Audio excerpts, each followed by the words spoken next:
from a small spark kindled in America, a flame has arisen, not to be extinguished. The American Revolution, a new film from Ken Burns, premieres on PBS stations across the country November 16th. It's a 6-part, 12-hour look at how the American quest for independence from Britain unfolded and how it changed the world. Directors Ken Burns, Sarah Bostein, and David Schmidt are with me now in GPB Studios to talk about their work. Welcome to all of you. Thank you. Thank you. Good to be here. We'll start with you, Ken. Why the American Revolution? It's our origin story. All of the films that we've been pursuing over the last nearly 50 years have been asking a deceptively simple question about who are we? Who are those strange and complicated people who like to call themselves Americans, and what does an investigation of the past tell us about not only where we've been, but where we are, and more importantly than that, where we may be going? What could be more important, particularly in this day when I think there's so much questioning and the fabric of what has brought us together seems a little bit frayed, to go back and look at it. Now, we decided to make this film back in December of 2015, so there's no now to this moment. We've been working on it for 9+ years, a deep dive into it, and are excited to be able to share the origin story with people. It's not just guys in Philadelphia signing documents in powdered wigs. It's a very, very complex story, which we're excited to add dimension to those boldface names that everybody knows. Complication in some ways, just it makes them in many more ways that much more inspiring, but also to introduce you to dozens, literally dozens of other characters that I think most people have not heard of, who contributed, who were willing to sacrifice everything for the birth of this country, and all the people that are on the margins of it, the loyalists who aren't willing to start a new country, and the French and the Germans who are involved, obviously the British, their armies, their officers, their kings, their prime ministers, and Native people, enslaved Americans. It's a very complex and rich story that I think as you dive deeper into that complexity, it becomes all the more critical, particularly for us today, to understand where we came from. Certainly a lot to learn, especially over an 8-9 year period when you're This is writing. not homework. Yeah. For us, we're not telling you what we know and want you to know. The last time I checked, then there'll be a test on Tuesday about it.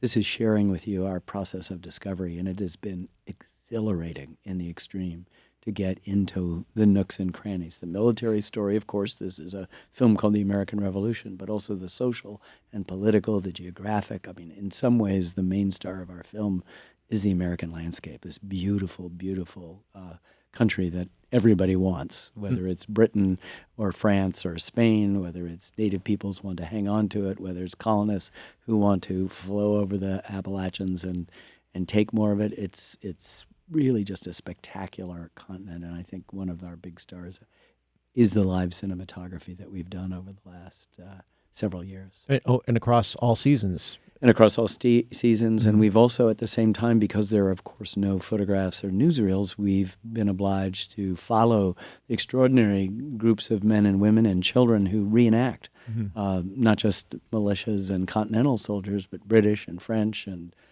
German and British cavalry and Native American, and sort of you feel we've collected enough footage over those many, many years that we could draw on it. So at moments between paintings and maps and documents and on-camera commentary from just some incredible scholars who've been, and writers who've spent their lives, diving deep into this subject, you can have a sense, which we always want, that maybe history is not was, but is. Well, we all grow up thinking we know at least some part of this story, and but I want to hear from each of you, because you mentioned it was a process of discovery for you all, what you discovered about the Revolutionary War and the American Revolution that most surprised you or intrigued you, and maybe I'll start with you, Sarah, but I'd love to hear from all of you on this.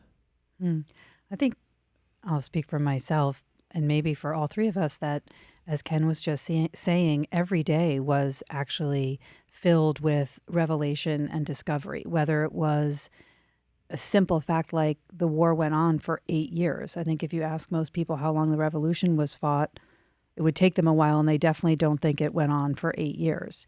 That it went on over the vast continent, or the 13 colonies of this vast continent, and moved, as Ken was saying, north, middle, and south, that all the colonies were involved. It was not just Massachusetts and Virginia, which I think are part of our popular imagination for all the right reasons, but it also kind of goes out from there. And I think that the founding people in the story are much more dimensional and interesting and exciting to learn about, as well as the people that we've brought to life that no one has heard of, or very few people have heard of. And the dynamic between the boldface names and the people you don't know, and how they interact with each other and affect each other, is always, in any film we make, I think, the most one of the more exciting parts of our job. Mm-hmm. And David, what do you think? So for me, I grew up in Williamsburg, Virginia, and I worked in Colonial Williamsburg as a kid, and I thought I knew a thing or two about the Revolution, and it turns out I did, but I only knew a thing or two about the Revolution. Every day was a moment of discovery, and I would just say that there's a million things I could say that surprised me, but I would say the thing that is most important that surprised me is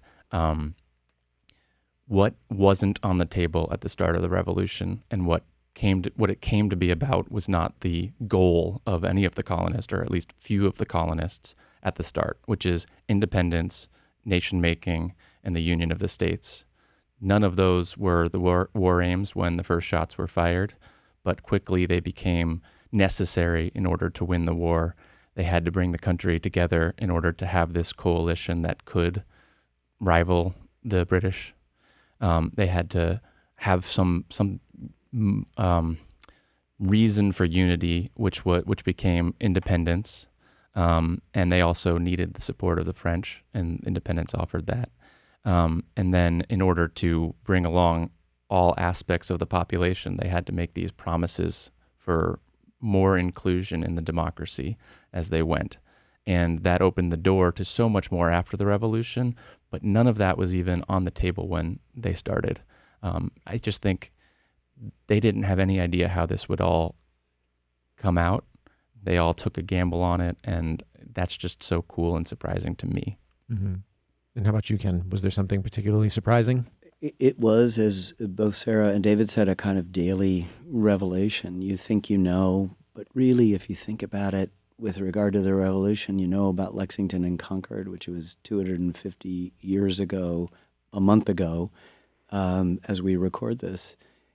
And then it's Trenton, and then it's Yorktown. And we want to suggest that there is a lot of stuff between all of those signposts, and that there's so many different groups and factions involved that's important to tell. So every day you get surprised when you understand. We introduce Benedict Arnold in the opening seconds of our second of 6 episodes.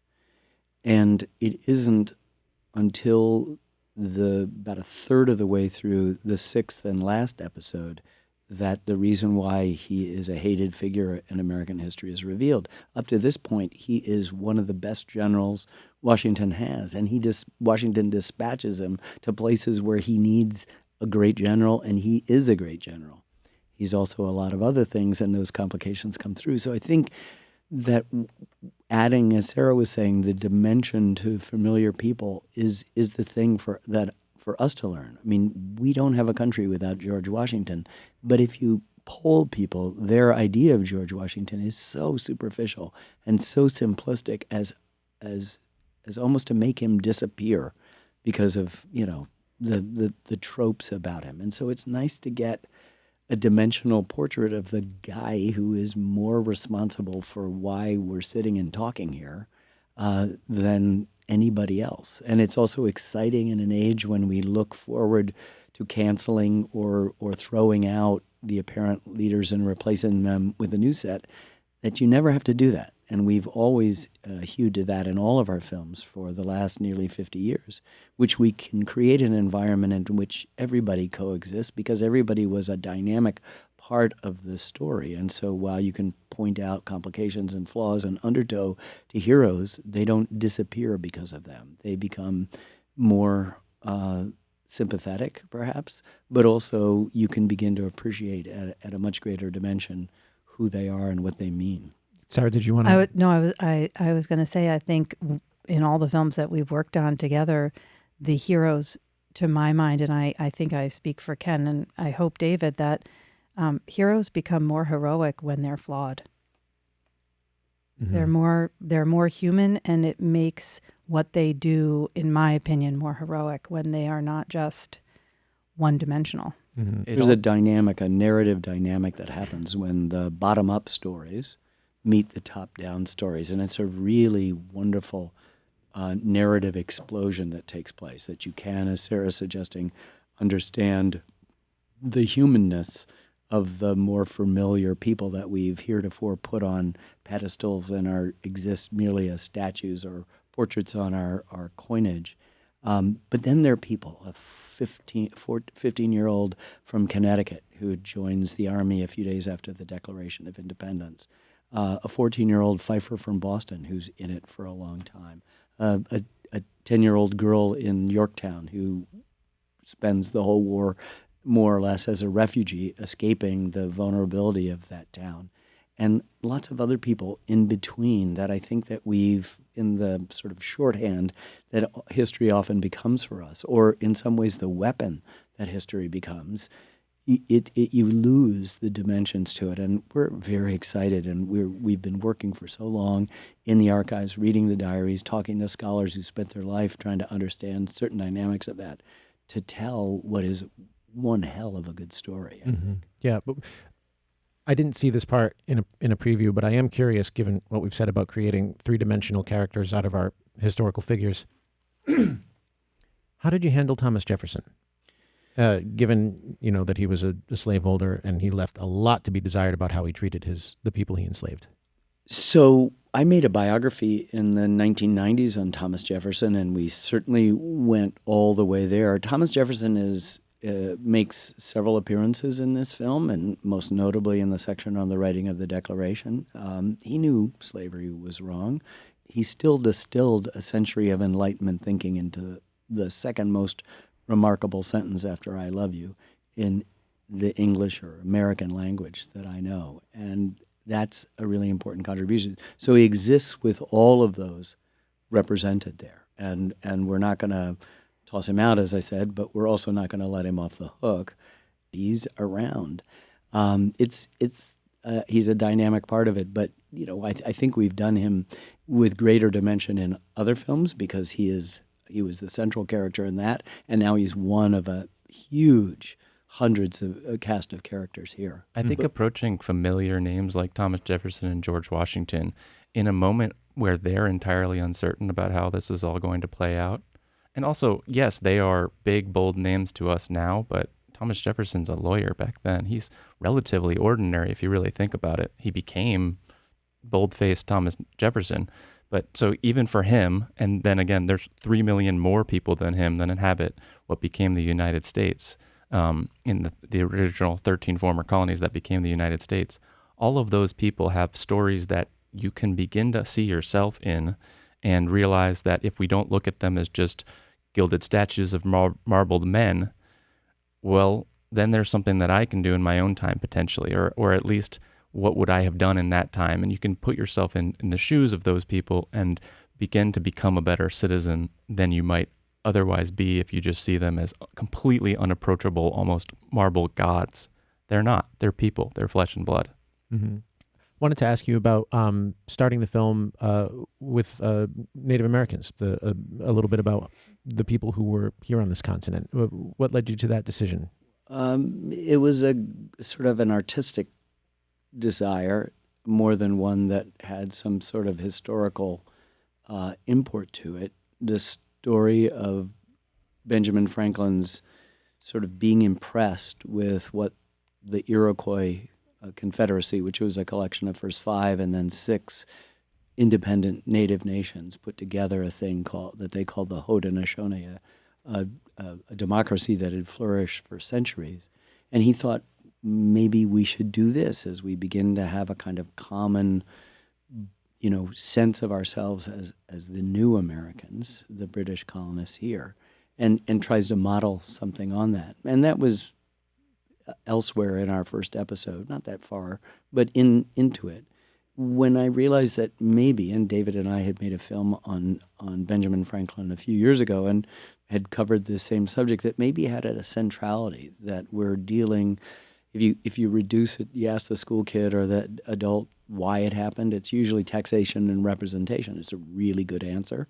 It's really true, but it's also about land, and that land is principally inhabited by people. This is not an empty continent. It's 300 separate nations, we at least, and so many with different languages, many of them, in villages with clapboard houses and panes of glass, and have been trading with Europeans, mostly French and British, but also Spanish and other parts of the United States.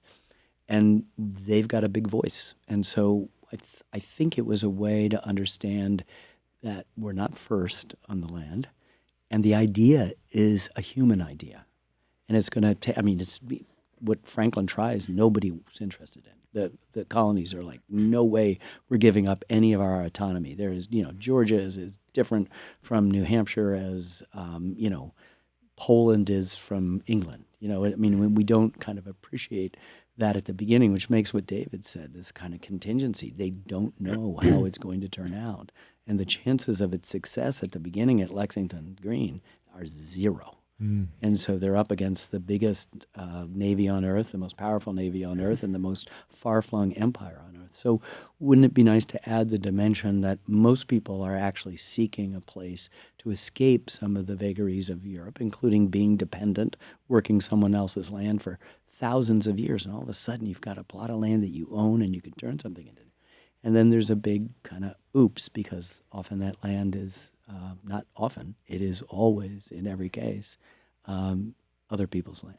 Mm-hmm. So it makes for a very complex dynamic about the American Revolution, and it doesn't become just a disagreement between Englishmen, but a global war that's going to involve lots of nations, European and Native American. Mm-hmm. I would be remiss if I didn't ask this question, and I don't know which of you would like to handle it, but our Georgia audience would love to hear a little bit about Savannah and the battles that took place there and its significance in the war. I can dive in. I think we're looking at you, David, for this one. No problem. So the British thought early on that the war was going to be something that they could settle in New England.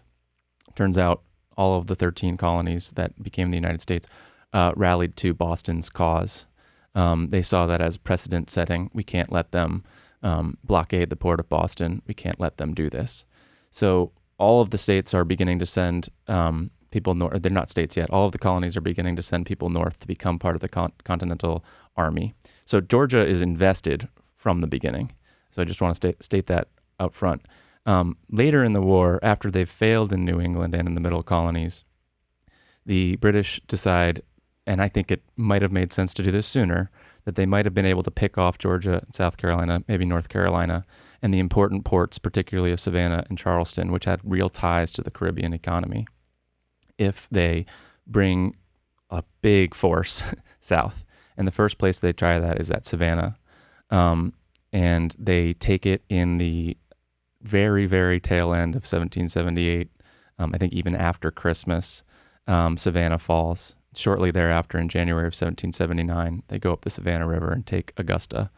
The commander says after he takes Augusta, because those are the two cities of any size in Georgia at the time, that he has ripped one star and one stripe from the rebel flag.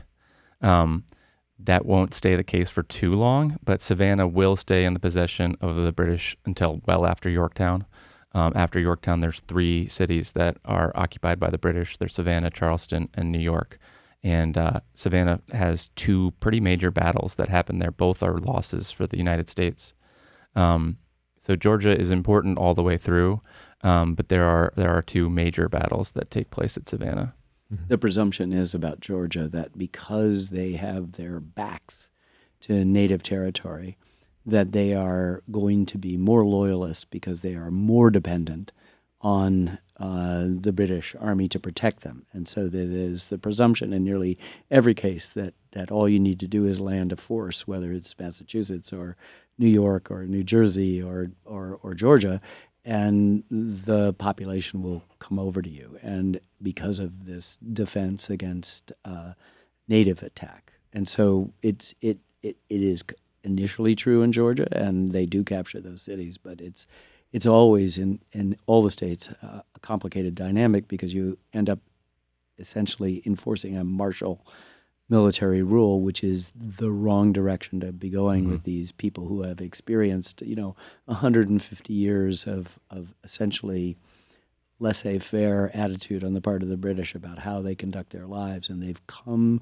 to incubate within over generations this sense of freedom and liberty.